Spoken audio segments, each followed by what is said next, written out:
지루한 이야기. 어느 노인의 수기. 안톤 체홉. 1889년. 이 작품은 모두 6개의 글로 구성되어 있습니다. 1. 러시아에는 니콜라이 스테파노비치 아무게라는 이름의 명예 교수이자 3등 문관인 사람이 살고 있다. 설명이 있습니다. 이 명예 교수이자 3등 문관인데, 이 명예 교수는 러시아 대학에서 25년 이상 재직한 교수에게 주는 직함이고요. 이 3등 문관은 교수가 오를 수 있는 최고의 관등으로 장군에 버금가고 그를 부를 때는 각하라는 호칭을 쓴다. 이런 설명이 있습니다.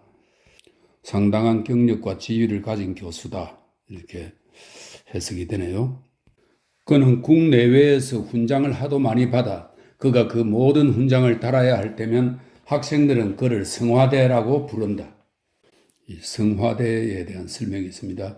러시아 정교회 성당에서 성소와 지성소를 분리하는 병풍처럼 생긴 일종의 칸막이인데요. 수많은 성화로 아름답게 장식된다 라고 설명해 두었습니다.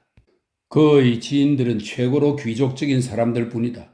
지난 25년 내지 30년 동안 유명한 학자치고 그와 친하게 지내지 않은 사람은 단 한 명도 없었고 지금도 없다. 지금은 아무하고도 친하게 지내지 않지만 과거만 놓고 본다면 그의 영광스러운 지인들이 올라있는 기다란 명단은 진실하고 따스한 우정을 선사한 시인 네크라소프, 까펠린, 삐로고프 등등의 이름으로 마무리된다. 그는 러시아의 모든 대학과 해외 3개 대학의 회원이다. 등등 등등.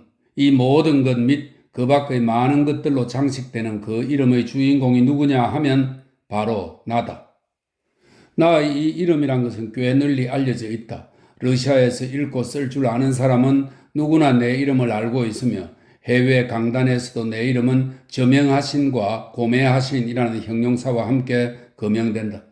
내 이름은 공적인 자리에서나 신문에서 쓸데없이 언급하거나 비난하는 것은 악질적인 행위로 간주되는 저 얼마 안 되는 복된 이름들에 속한다. 당연히 그래야 한다.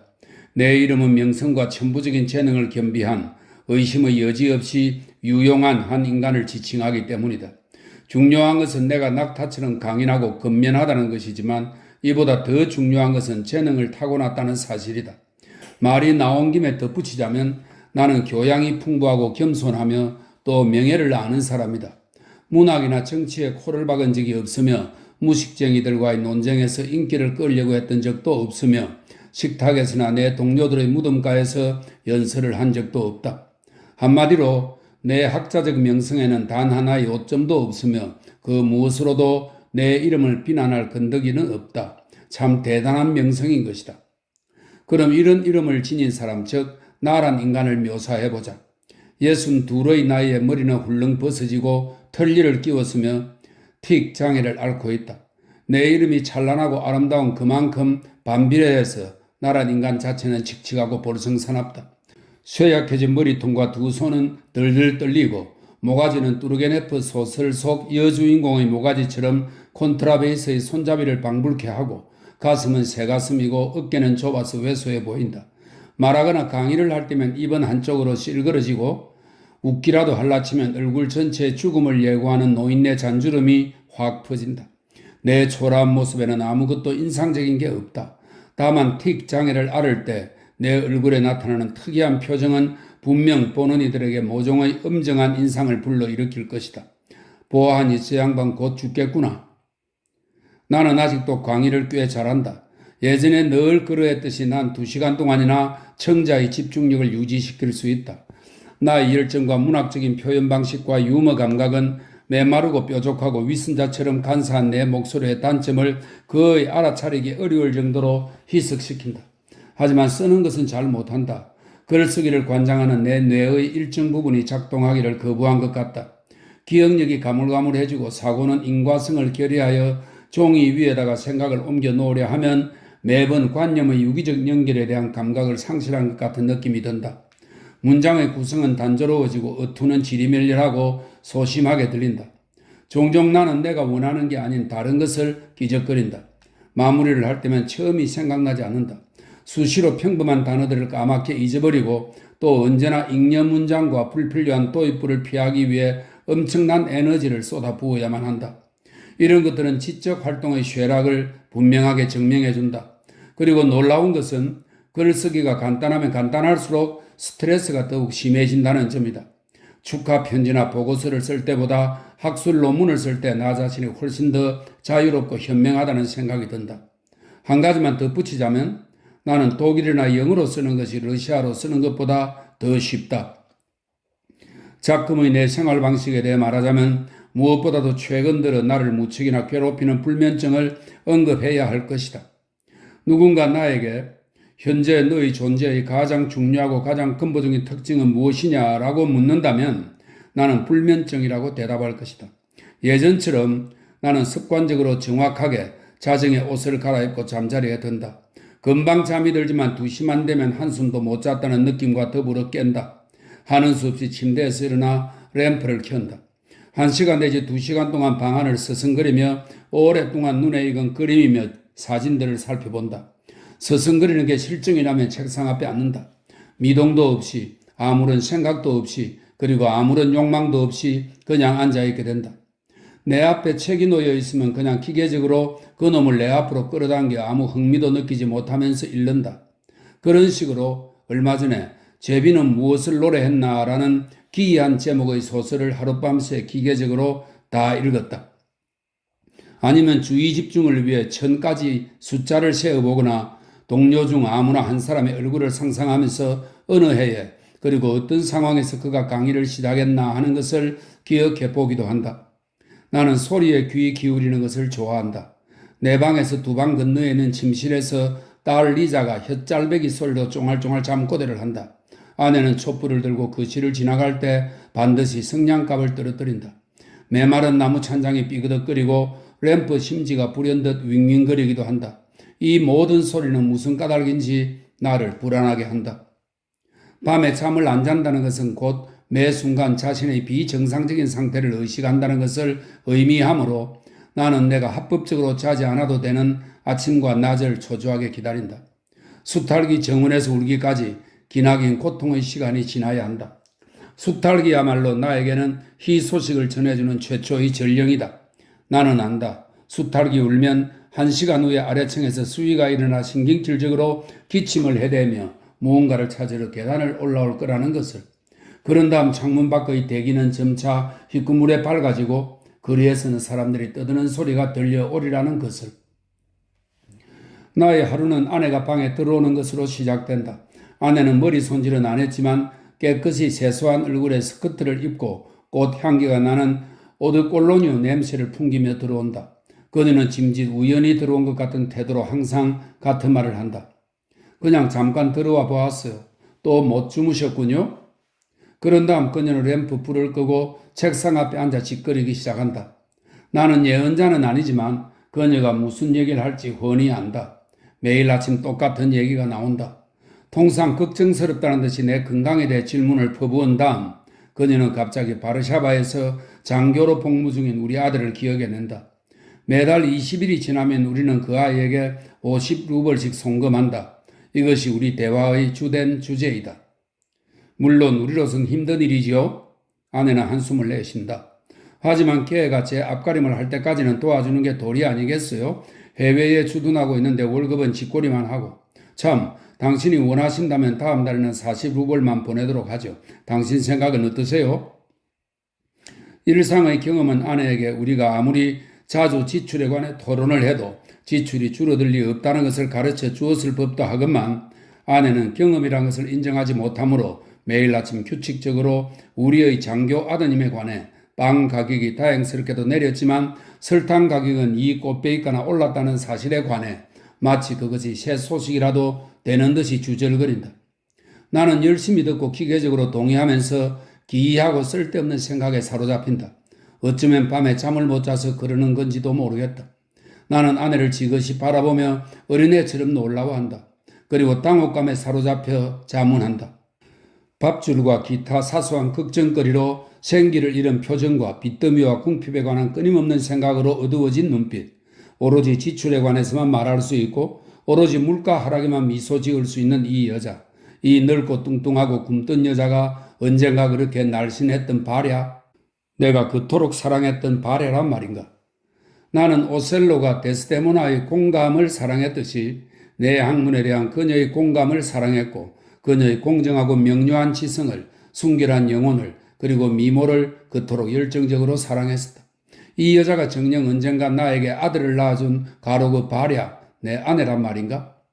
나는 저 궁상맞고 후줄근한 노파의 얼굴을 뚫어지게 바라보며 그녀에게서 나의 바랴를 찾아보려 애썼지만 과거로부터 남겨진 것은 내 건강에 대한 그녀의 두려움과 나의 월급을 우리의 월급이라 부르고 내 모자를 우리 모자라 부르는 습관뿐이다. 아내를 바라보는 것 자체가 나에게는 고통이다. 나는 그녀를 조금이라도 위로해 줄 요량으로 무슨 말이든 마음대로 하도록 내버려 둔다. 다른 사람들을 불공정하게 평가할 때도, 그리고 내가 개업도 하지 않고 교제도 집필하지 않는다며 나를 비난할 때조차도 나는 침묵한다. 우리의 대화는 언제나 똑같이 끝난다. 아내는 갑자기 내가 아직 차도 마시지 않았다는 걸 기억해내고는 소스라치며 놀란다. 어머나, 내가 왜 여기 이러고 앉아 있는 거지? 그녀는 자리에서 일어나며 말한다. 사모바르는 진즉에 식탁에 준비되어 있는데 나는 여기서 주절대고 있으니 맙소사 내 정신머리하고는. 그녀는 서둘러 나가다가 문가에 서서 말한다. 예고로 월급이 5달치 밀렸어요. 그건 알고 계시죠? 하인들 월급은 늦추는 게 아니라고 몇 번이나 말씀드렸잖아요. 매달 10루블씩 주는 게 5달 만에 50루블을 주는 것보다 훨씬 수월하다고요. 방문을 열고 나가다 말고 그녀는 다시 걸음을 멈추고 말한다. 우리 리자보다 더 불쌍한 게 어디 있나 싶어요. 음악학교에 다니고 항상 좋은 애들과 어울리지만 옷 입은 꼬락서니가 그런 외투를 입고 나다니는 건 정말 창피한 노릇이에요. 걔가 다른 집 아이라면 뭐 그럴 수도 있겠지만 걔 아버지가 유명한 교수이자 3등 문관이란 건 누구나 다 알고 있는 사실이죠. 명성과 지위를 들먹이며 나를 비난한 뒤 그녀는 마침내 나갔다. 그런 식으로 나의 하루가 시작된다. 계속되는 장면도 더 나을 바가 없다. 내가 차를 마실 즈음 딸 리자가 들어온다. 외투에 모자 그리고 악보까지 음악학교에 갈 준비를 완전히 갖춘 모양새다. 리자는 22살로 예쁘고 나이보다 어려 보이고 젊은 날의 아내와 약간 닮았다. 그녀는 다정하게 내 관자놀이와 손에 입을 맞추고 말한다. 좋은 아침이에요, 아빠. 컨디션은 괜찮으시죠? 어렸을 때 그녀는 아이스크림을 몹시 좋아해서 나는 종종 제과점에 그녀를 데리고 갔다. 그녀에게 아이스크림은 모든 아름다운 것들의 척도였다. 나를 칭찬하고 싶으면 이렇게 말했다. 아빠는 바닐라 맛이야. 그녀의 손가락에는 이름이 붙어 있었는데 하나는 피스타치오, 다른 하나는 바닐라, 세 번째는 산딸기, 이런 식이었다. 아침에 인사를 하러 들어오면 나는 그녀를 무릎에 앉히고 손가락 하나하나에 입을 맞추며 말하곤 했다. 바닐라, 피스타치오, 레몬. 지금도 나는 옛 생각을 해서 리자의 손가락에 입을 맞추며 중얼거린다. 피스타치오, 바닐라, 레몬. 그러나 영 생각만큼 안 된다. 나는 아이스크림처럼 냉랭하고 그래서 창피하다. 딸아이가 내 방에 들어와 관자놀이에 입술을 대면 나는 벌에 쏘인 사람처럼 흠칫 놀라 억지로 웃음을 지으며 얼굴을 획 돌려버린다. 불면증을 앓기 시작하면서부터 내 머릿속에는 한 가지 의문이 대모처럼 박혀버렸다. 내 딸은 종종 이 늙은 내가, 저명한 학자인 내가 하인에게까지 빚을 지는 바람에 고통스럽게 얼굴을 붉히는 것을 본다. 가끔 내가 자질구레한 빚 걱정에 연구를 중단하고 몇 시간씩이나 방안을 서성이며 생각에 잠겨있는 모습도 본다. 그런데 어째서 그녀는 단 한 번도 음이 몰래 나한테 와서 아빠, 여기 제 시계랑 팔찌랑 귀걸이랑 드레스가 있어요. 다 전당포에 맡기세요. 아빠는 현금이 필요하잖아요. 라고 속삭이지 않는 것일까? 어째서 나와 아내가 허세에 굴복하여 다른 사람들한테 우리의 빈곤을 숨기려고 안간힘을 쓰는 것을 뻔히 알면서 음악 공부라고 하는 저 값비싼 즐거움을 포기하지 않는 것일까? 내가 시계나 팔찌 아니면 그 어떤 희생이 탐나서 그러는 건 절대 아니다. 나는 그런 것 필요 없다. 말이 나온 김에 바르샤바의 주둔에 있는 장교 아들에 관해 말해보자. 녀석은 똑똑하고 성실하고 반듯한 청년이다. 그러나 나는 그 정도로는 성에 차지 않는다. 만일 나에게 늙은 아버지가 있고 그 아버지가 시시때때로 빈곤 때문에 부끄러워한다는 것을 내가 안다면 나는 아마도 장교 자리 따위는 다른 사람에게 주어버리고 노동판에 뛰어들 것이다. 아이들에 대한 그런 식의 생각은 나를 독살시킨다. 평범한 사람들의 영웅이 아니라고 해서 그들에 대해 남몰래 적의를 품는 것은 좀스럽고 심술궂은 인간이나 할 짓이다. 아무튼 이 얘기는 그만하자. 9시 45분에 나는 사랑하는 제자들에게 강의를 해야 한다. 옷을 갈아입고 벌써 30년째 눈에 익은 거리로 나간다. 그 거리는 제 나름의 내력을 가지고 있다. 여기 약국이 들어서 있는 거대한 회색 건물이 있다. 한때 그곳에는 작은 건물이 있었고 그 안에 맥주집이 자리 잡고 있었다. 나는 그 맥주집에서 내 논문을 구상했고 처음으로 바리아에게 질병의 역사라고 인쇄된 종이 위에 연필로 러브레터를 썼다. 여기에 자파상이 있다. 한때 그곳 주인이었던 어느 유대인은 나에게 외상으로 담배를 주곤 했었다. 그 다음 주인인 뚱뚱한 할머니는 모든 학생에게는 어머니가 있다는 이유에서 학생들을 좋아했다. 지금은 붉은 머리에 무덤덤한 상인이 앉아있는데 그는 청동 주전자에다 차를 우려 마신다. 그리고 여기 오랫동안 수리하지 않은 칙칙한 대학교 정문이 있다. 심드렁한 표정의 털 외투를 입은 수위, 빗자루, 눈더미, 상아탑이란 진짜 상아로 만든 탑이라 생각하며 시골에서 올라온 신입생들에게 이런 교문이 좋은 인상을 줄리 만무하다. 일반적으로 낙후된 대학 건물, 어두운 복도, 금게 그을린 벽, 침침한 조명, 엄침한 청계와 외투 보관소와 벤치는 러시아 비판주의의 역사상 단연 최고로 쳐줄만 하다. 미리 비관의 소인을 제공하는 일군의 요소들 가운데서도 맨 앞줄을 차지하니까. 그리고 여기 정원이 있다. 이 정원이란 것은 내가 학생 때 이후 더 좋아지지도 더 나빠지지도 않은 것 같다.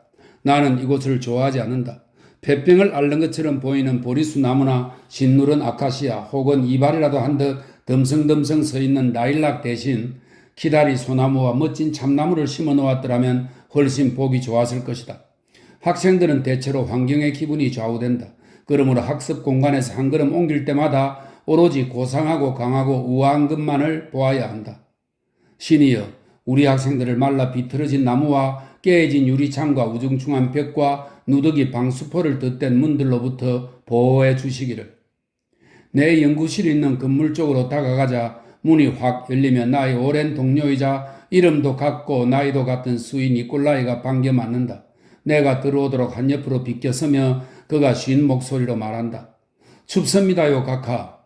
내 외투가 젖어 있는 날은 이렇게 말한다. 비가 옵니다요, 카카. 그런 다음 나보다 앞서 달려가며 도중에 있는 문이란 문은 모두 활짝 열어준다. 연구실에 당도하면 조심스럽게 내 외투를 받아주면서 대학 내의 따끈따끈한 새 소식을 전해주기까지 한다. 모든 대학 수위들과 경비들 간에 존재하는 끈끈한 인맥 덕분에 그는 4개 학부와 사무실과 총장실과 도서관에서 일어나는 모든 일을 꿰고 있다. 그가 모르는 게 어디 있겠는가?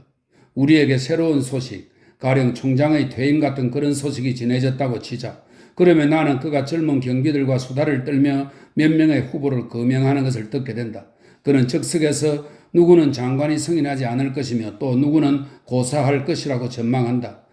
그런 다음에는 사무실에 접수된 기밀 문서에 관한 환상적인 디테일과 장관과 이사진 사이에 오고 갔을 것으로 추정되는 비밀회담 등등에 관한 정보가 줄줄 새어나온다.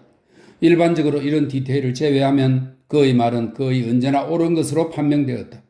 그가 각 후보에게 부여한 특징은 독창적인 것이었지만 또 올바른 것이기도 했다. 만일 당신이 누가 언제 논문 방어를 했는지, 언제 임용되었는지, 언제 퇴직하고 언제 죽었는지를 알고 싶다면 이 늙은 퇴역 군인의 어마어마한 기억력의 도움을 받으시기 바란다. 그러면 그는 연도, 달, 날짜뿐 아니라 해당 상황과 관련된 디테일까지 알려줄 것이다. 오로지 사랑할 수 있는 사람만이 그런 식으로 기억할 수 있다. 그는 대학 전통의 수호자이기도 하다. 그는 선임 수위들로부터 대학 생활의 무수한 전설들을 유산으로 물려받았고 이 풍요로운 유산에다가 자신이 재임 기간 동안 얻은 상당한 양의 자산을 더했다. 당신이 원한다면 그는 길고 짧은 여러 이야기를 해줄 것이다. 그는 모든 것을 알고 있는 비범한 천재에 관해, 몇 주일 동안 한 잠도 자지 않은 놀라운 연구원에 관해, 무수한 학문의 순교자와 희생자들에 관해 말해줄 수 있다. 그의 이야기 속에서는 언제나 선이 악을 이기고 약자가 강자를 이긴다. 현명한 자가 어리석은 자를 쳐부수고 겸손한 자가 교만한 자를 누르고 젊은이가 늙은이를 이긴다. 이 모든 전설들과 소문들을 액면 그대로 받아들일 필요는 없지만 일단 필터로 걸러내면 그 안에는 필요한 것만 남게 될 것이다. 즉 우리의 훌륭한 전통 그리고 모든 이가 인정한 진정한 영웅들의 이름이 내가 속한 세계에서는 학자들에 관한 이야기거리라고 해보았자 늙은 교수들의 놀라운 건망증에 대한 일화 혹은 그루베르나 마부인이 말했다고 전해지는 두세 가지 경구가 고작이다. 이 두 사람은 모두 유명한 교수들이라고 합니다. 교육계에서 이는 턱없이 부족한 뒷얘기다. 교육계가 니콜라이만큼 학문과 학자들과 학생들을 사랑했다면 벌써 번듯한 서사시와 동화와 성자전이 나오고도 남았을 것이다. 그러나 유감스럽게도 현재 그런 것은 존재하지 않는다. 나에게 소식을 전해준 뒤 니콜라이는 엄숙한 표정을 지었고 우리는 사무적인 얘기를 시작했다. 만일 이때 제3자가 니콜라이가 자유롭게 전문용어를 섞어가며 말하는 것을 엿듣는다면 그는 니콜라이를 군인으로 변장한 학자라 생각할 것이다. 하지만 말이 나온 김에 덧붙이자면 대학 경비들의 지성에 대한 소문은 지나치게 과장된 것이다. 물론 니콜라이는 100개가 넘는 라틴어 명칭을 알고 있으며 인체 골격을 조립할 수 있으며 경우에 따라 조직의 표본을 준비할 수도 있고 길고 학문적인 인용문을 엿가려서 학생들을 웃길 수도 있지만 아주 단순한 이론, 예를 들어 혈액순환에 관한 이론 같은 것조차 20년 전이나 지금이나 똑같이 이해하지 못한다. 연구실 책상에는 나의 해부학 담당 연구원인 뾰트르 이그나치예비치가 책인지 표본인지에 코를 박고 앉아있다. 그는 근면하고 겸손하지만 재능이라고는 전혀 없는 35세가량의 사나이로 벌써 머리가 벗어지고 배가 나오기 시작했다. 그는 아침부터 밤까지 연구하고 어마어마한 양의 문헌을 읽고 읽은 것을 훌륭하게 기억하는데 이것 하나만 가지고 본다면 그는 사람이 아닌 황금 덩어리다. 그러나 나머지 다른 점에서는 집 나르는 말 아니면 이른바 학술적인 멍텅구리다. 집 나르는 말을 재능 있는 인간과 구별 지어주는 특징은 이렇다. 집 나르는 말은 시야가 좁고 직업적으로 제한되어 있으며 자기 직업 밖의 일에 대해서는 어린애처럼 단순하다. 한 가지 기억나는 일이 있다. 어느 날 아침 내가 연구실에 들어가서 말했다. 이 무슨 슬픈 일이란 말인가? 스코벨레프가 죽었다는군? 이 스코벨레프는 유명한 장군이라고 하네요. 니콜라이는 성호를 그었지만 뼈들어 이그나치예비치는 나에게 고개를 돌리며 물었다. 그게 어떤 스코벨레프 말씀인데요? 그보다 더 전에는 이런 일도 있었다. 그때 나는 페로프 교수가 사망했다는 말을 전했다. 이 페로프 교수는 도스토예프스키 초상화로 유명한 화가라고 합니다. 페로프 교수가 사망했다는 말을 전했다. 그러자 우리들의 친애하는 뼈트르 이그나치예비치가 물었다. 그 양반이 뭘 가르치셨죠? 만약에 빠띠가 귀전에 대고 노래를 부른다 해도 이 빠띠는 이탈리아 대생의 여가수입니다. 유명한 가수라고 합니다.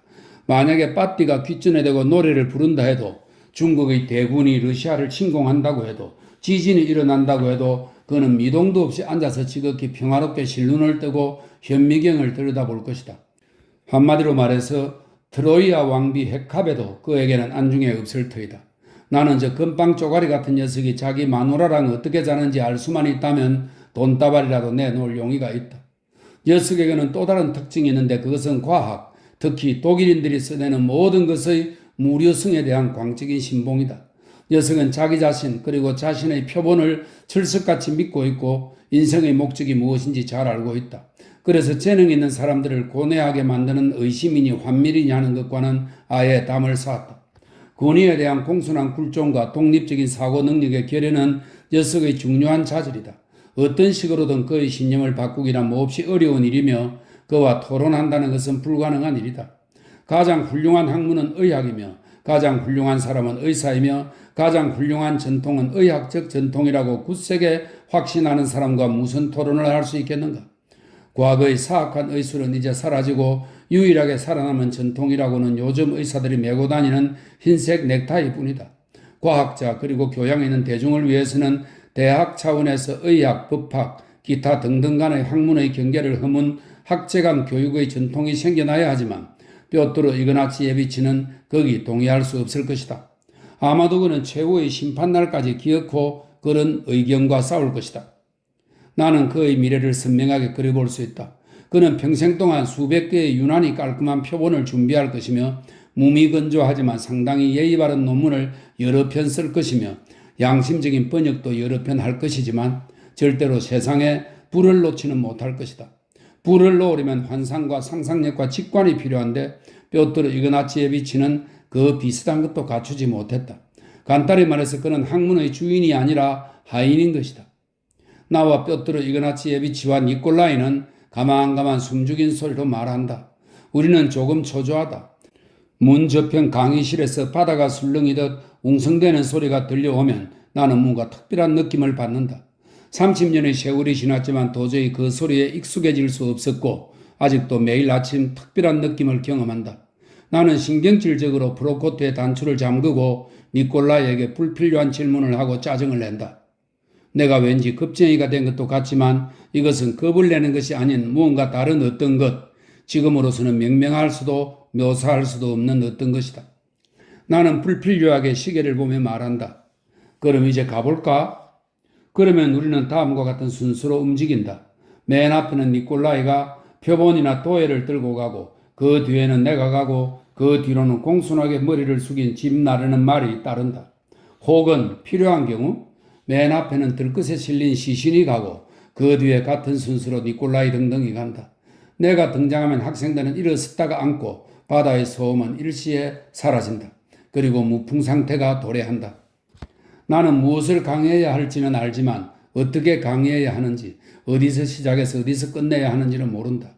내 머릿속에 준비된 구절은 하나도 없다. 그러나 강의실, 내 눈에 그것은 원형극장처럼 보인다.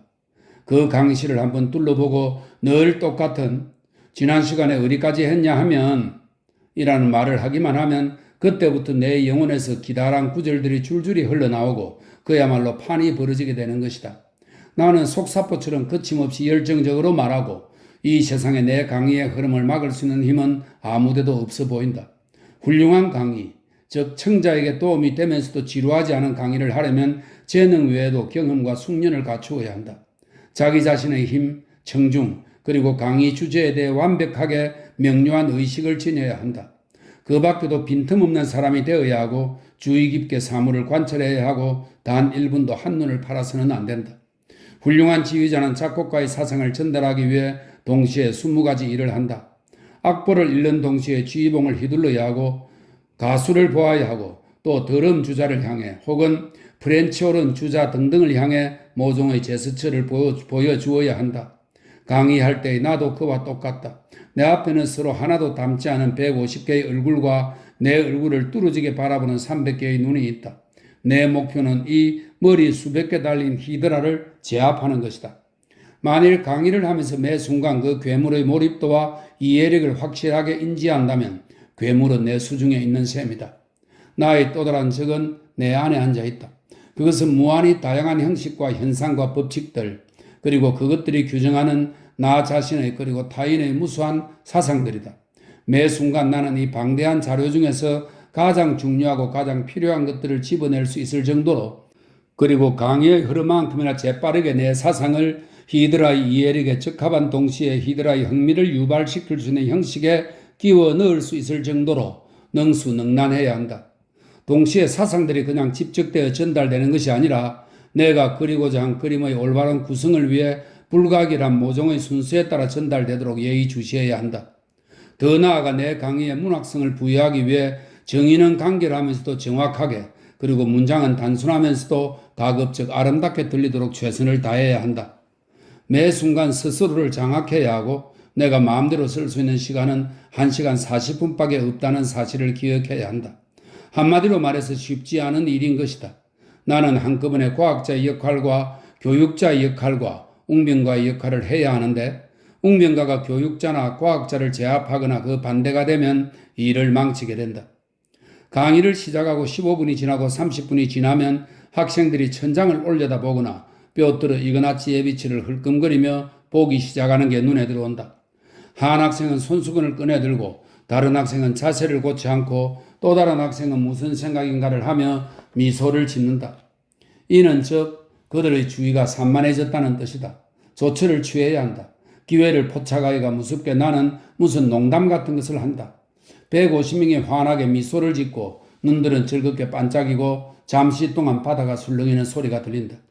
나 역시 웃는다. 집중력이 되돌아왔고 나는 강의를 계속할 수 있게 된다.